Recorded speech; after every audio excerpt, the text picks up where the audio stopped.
Advanced Studio Classroom is on the air.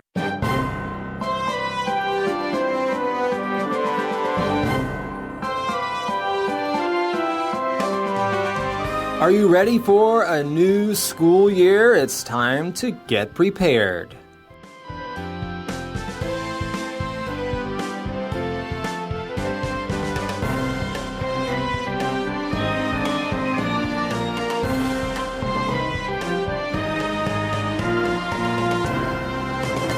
Welcome back to Advanced Studio Classroom. My name is Brandon. Today we begin our education article. It's time to prepare for the coming school year. And if you're a student listening, you may not be excited about that. If you're a parent, maybe you are excited. I don't know.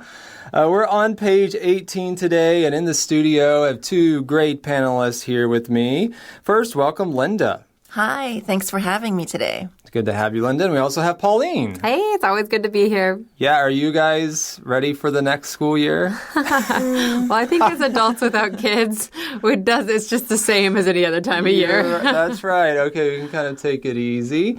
But some people are trying to prepare for the upcoming school year, and there are lots of things maybe to prepare, maybe buy some new backpacks, for example. That's what we'll be talking about today. But there are lots of things maybe we need to buy. So maybe we have to step back and think about that, right? We haven't been in school for a while. Mm-hmm.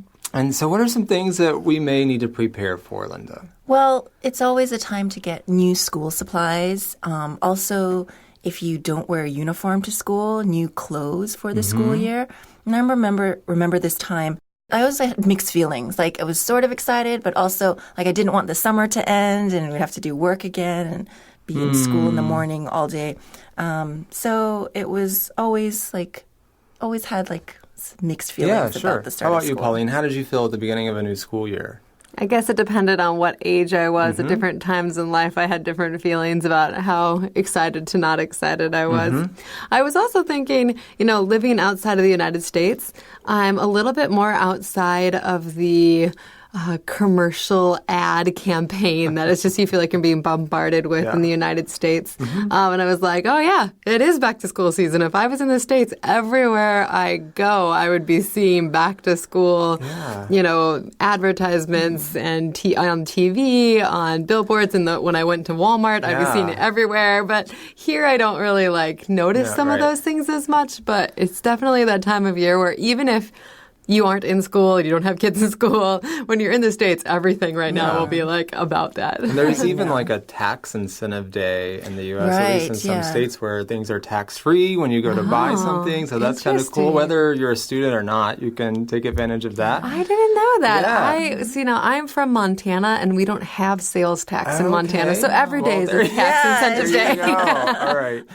That's perfect. Well, some people get excited about the school year. Maybe they want to see their new friends or their old friends rather, and meet new friends. And others maybe feel like, oh, I want a longer summer. Where, I grew up, we start school kind of early, like maybe the first or second week of August. Really? Yeah. And so it seems like those back to school sales are coming earlier and earlier, right, when I'm there. But anyway, regardless of when you start, around this time of year, we start to prepare. Maybe you don't start school for 2 or 3 more weeks, but you want to get prepared for what's ahead.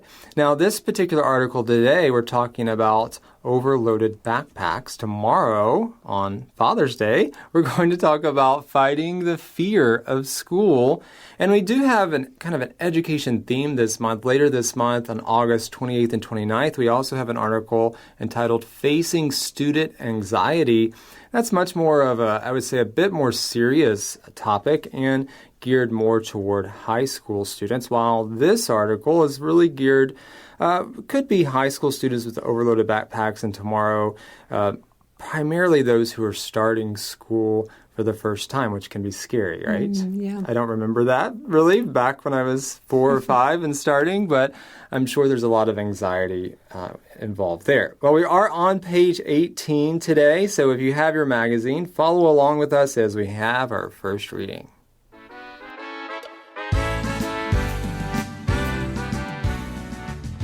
Preparing for the coming school year. How to save your child from a great deal of back pain and anxiety. Overloaded backpacks. Imagine having 2 10-pound bags of flour strapped to your back all day. Then picture yourself a 12-year-old, barely hitting 90 pounds on the scale. Those weights could take a toll on your back, neck, and shoulders, leaving you fatigued and cramped at the end of the day. Now try lifting your child's backpack. If he's typical, he could be toting up to 20 pounds in books, accessories, bottled water, a bag lunch, and a cell phone.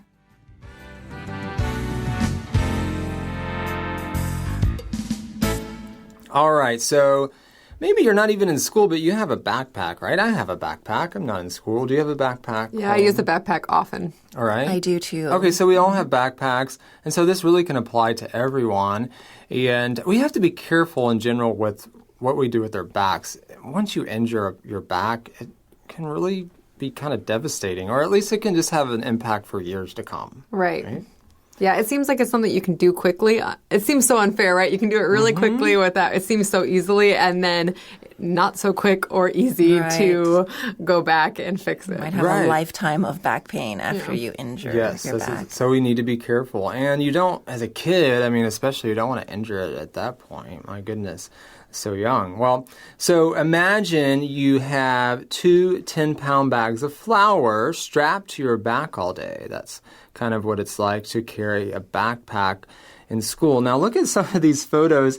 These kids there on page 18, especially the 2 girls on the left-hand side, those backpacks are fully loaded, right? There's a ton of stuff in there. I don't think that's a good idea, right? Right. So, I don't think it's just a big stuffed animal in there. Right. It looks really heavy, and that's not good for your back. We know that, but we're going to get into more specifics. So you have these 2 10-pound bags of flour. We're imagining this. And then you picture yourself a 12-year-old, or you picture a 12-year-old barely hitting 90 pounds on the scale. Yeah, okay? And I think that's a really good point because I think, like, okay, I know 20 pounds is a lot, but I am somebody who is guilty of overpacking my backpack and carrying a lot around. So I hear that, I'm like, yeah, I can picture that pretty easy, actually. But then you're like, oh, right, but I'm not 12. I'm certainly not 90 pounds. I will not say how many pounds I am, but I am a few more than that. Right? And that is really concerning. I mean, I already know that when I'm carrying that much weight, it's probably not good for me. I can get sore. I'm trying to do better at not putting that much in my backpack. But yeah, I'm twice that size. My body is fully developed. I'm not growing. You know, all of those things are impacting. It is really concerning to think about such a young person, so small, carrying that much weight. And that weight can really take a toll on your body. That's a good phrase. If something takes a toll, what is it doing? Yeah, it can have a negative impact. It can cause damage to your back and your neck and shoulders, so multiple body parts. All right, and so that can leave you feeling tired or fatigued, and you can feel cramped at the end of the day. And so if you're carrying the backpack a lot, of course, the more damage it could cause. So now try lifting your child's backpack. So we're getting ready for school, remember? So you're trying to figure out how heavy is their backpack going to be. And if he's typical or if she's typical, what will that look like? Well, it says if it's typical, he could be toting, which that's a fun word, just carrying up to 20 pounds, like we said, in books, accessories, water bottles, a bag lunch, and a cell phone. It is incredible to think just how many things you end up stuffing in your bag. Right. But each one sounds pretty reasonable, right? Yeah. Well, you need some books. You need a water bottle's good. You want to be able to drink. Of course, you need a lunch. If you're not going to eat there, you need to bring your lunch with. So I'm sure every piece seems reasonable, but once you add it up, it can be too much, and it's certainly not worth getting hurt over. Now, these days with technology, we may be able to lighten the load depending on what your school is doing. Maybe you have a lot of books you can have on tablets or something, and that can lighten the load. But, you know, obviously we're not there yet, at least in some school districts. I'm sure there's a lot who still use books. I know a lot of schools still do that, right? But as we move more toward technology, that will hopefully help with this issue, right? Yeah. But when I was younger, I remember my backpack, and I had so many books. I think once I hit middle school or junior high, that's when you have to carry all your books. And yeah, it probably did weigh 20 pounds. And I was like, probably under 90 pounds, then. But Yeah. it's just, I mean, you need all that stuff. So it's not like you can, leave one at home. Right. I mean, those books are big, too. Yeah, I remember, they are. like, my trigonometry book or my biology and chemistry book. Those are big, heavy books. You don't need to bring every book for every one of your class's books home for one day to have, like, 20 pounds worth. You would only, even half of them, I think, would be 20 pounds. Right. And so, of course, I'm assuming you all had lockers at school. Right. So you can put some of your books there. Maybe Yeah, not- while you're in school. Right, but then you go home, you have lots of homework, and you have to carry a lot of books home. Now, my school in high school did something called block scheduling, where we didn't every class did not meet every day. Oh, So we would have interesting. 4 classes like on a Monday and 4 separate classes on Tuesday, and then the 4 we had on Monday would have them again on Wednesday or something like that. Okay. And so that makes it easier for carrying Right. books, right? And you have 2 days to do your homework, right? So that's pretty Interesting. exciting. It gives you more time. But anyway, not everybody's on that schedule. So what if you have to take your books home every day? You have to figure out how to do that so you don't hurt your back, right? And one thing you want to keep in mind is to have the right fit. So next, we're going to learn about that and what that looks like.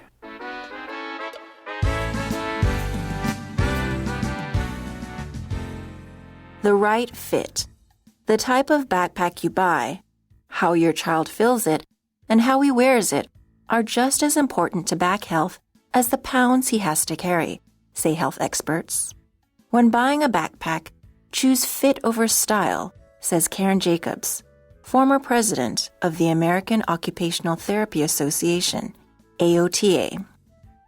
If by some miracle your child hasn't destroyed his backpack after a few years, he still needs a new one that accommodates his growth, according to Jacobs. For a good fit, the bottom of the pack shouldn't rest more than 4 inches below your child's waistline, according to the AOTA. Check for heft as well by loading the backpack with books while you're in the store. The filled backpack shouldn't weigh more than 10 to 20% of your child's total body weight, according to the American Academy of Pediatrics.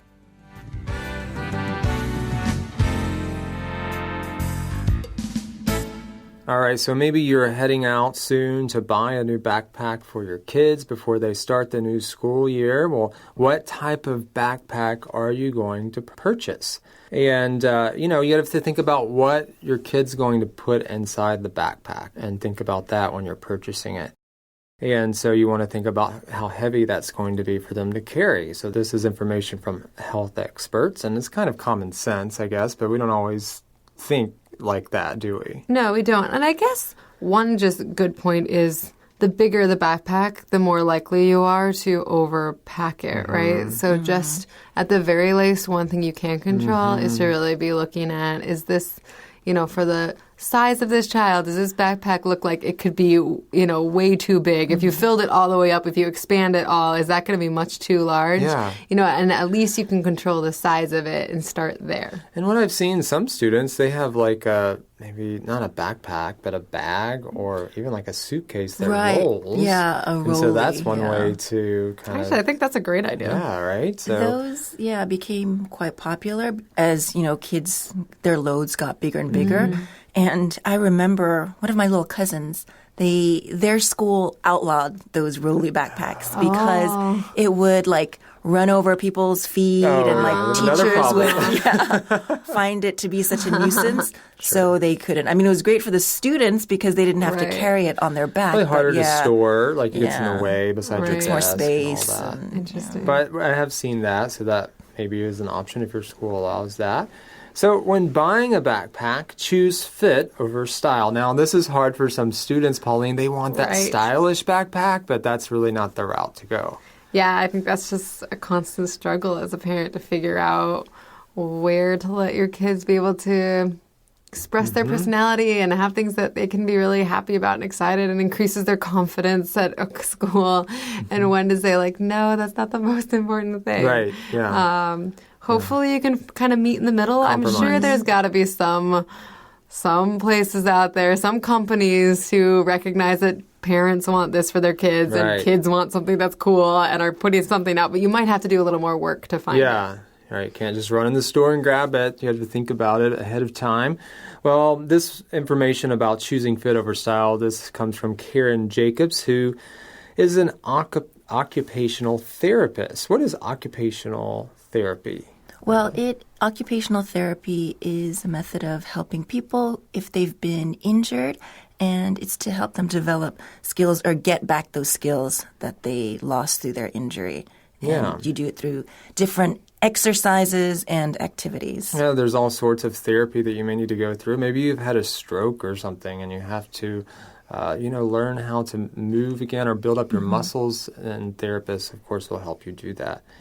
So if by some miracle your child hasn't destroyed his or her back after a few years, they still need a new backpack because they are growing up, right? So don't forget about that. And I don't have kids yet, but I think they can grow pretty quickly at certain stages of life. And maybe you just bought a backpack last year. Well, maybe they need a new one. And that's kind of fun, right? Yeah, right. How hard. But again, I guess it's a good point. At least there's so many things to pay attention to as a parent. It's hard. But if you can, to just be keeping an eye on that. Right. At least today you have the article in front of you. If you're a parent, you can be like, I'll give that a double check. Yeah. Right. And if they have younger siblings, those things that old backpack or previous backpack will go to good use. Their younger sibling can use it. True. Or it can be donated, so someone can still get use out of that backpack if it's just been used for a year. All right, so you want to watch how they're growing, and you need a backpack that accommodates their growth, accommodating to give what is needed. And sometimes we think of accommodations when we go to a hotel, right? And we think about what accommodations do they offer.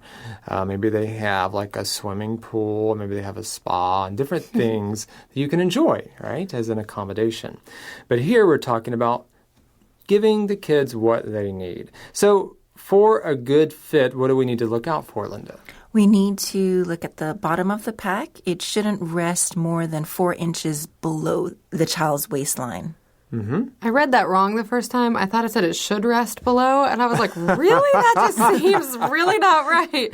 I'm glad to see it is should not. So again, the girl at the bottom left of page 18 definitely is having a problem with how low her backpack is, right? You want it higher up. That looks really low. I think the kid in the middle, this little boy in the middle, I think he's got it in the right spot, right? More at like the small of your back. You want it kind of resting there? Yeah, those girls need to go empty their load or get new. I don't think they need new backpacks because those are already pretty big. That's right. All right. So you also need to check for heft. And that's not a word that we normally use, but we're talking about the weight or the bulk, right? So how heavy is that bag? And you need to load it. So maybe, I don't know if you would actually do this, but maybe if you're in the store checking on bags, you can have some things that you could put in it because you kind of test it out, right, to see how heavy it is. Maybe you have some books in the store that you can put inside the bag while you're looking, and that can help you figure out how heavy it will be. Yeah, I mean, I did kind of laugh at this part because, they're being very specific. The filled backpack shouldn't weigh more than 10 to 20% of your child's total body weight. Too much math. Especially in the store, right? Like, I'm filling this backpack up with books, and then I find a scale, and then I'm calculating. Yeah. That might be a little much. Yeah. But I think we can get the general idea that, you don't want it to be too big so that it can easily hold too many books and be too heavy. Yeah. And at least, I don't know how it is here. In the States, we have really good return policies. So you could definitely buy it, fill it up, do the weighing at home, and then decide to bring it back. Right. I don't know. I think it really just depends on the store. So this is according to American Academy of Pediatrics. And, of course, pediatrics is the branch of medicine that deals with care and treatment for children, infants. Okay, and so they would be the ones to know. Well, there's more you can do, believe it or not, right? If you really want to check this out more, and we're going to learn about that as we go to our last reading for today.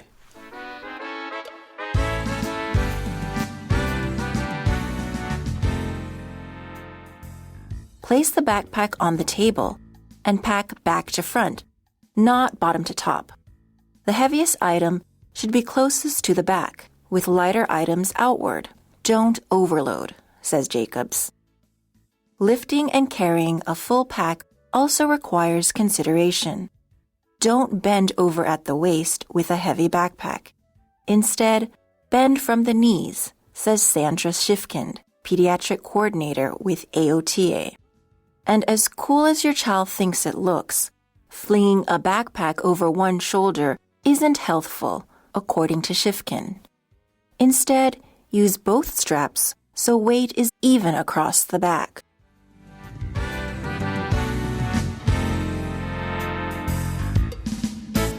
All right, so you're in the store, you're loading the backpack, you're seeing how heavy it is, and then you want to place the backpack on a table and pack it back to front, not bottom to top. Well, I think at this point we're back home. We've bought the backpack, and now you're filling it up for your first day to school or maybe your first trial run with it, right? So now they're just teaching you how to pack it. Hopefully you've already picked the right kind, and now you're going to pack it in the most optimal way, I guess. Right. Most people just throw stuff in there, right? Right. You just throw it down to the bottom and then filling it all the way up to the top. Right. You want to teach the kids how to do it properly so it doesn't hurt their back. Really good. Well, the heaviest item should be closest to the back. That makes sense, right? You think if you have those bigger textbooks, put those to the back. And the lighter items are toward the front.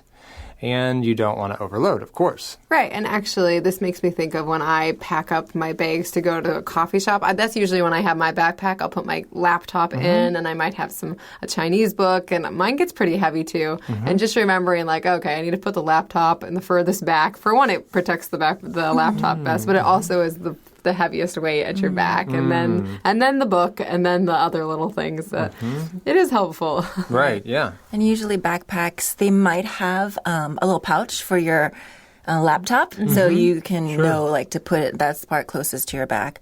I'm often guilty of overloading my backpack because I just want everything to fit. All the things that I need, I want it to fit in there.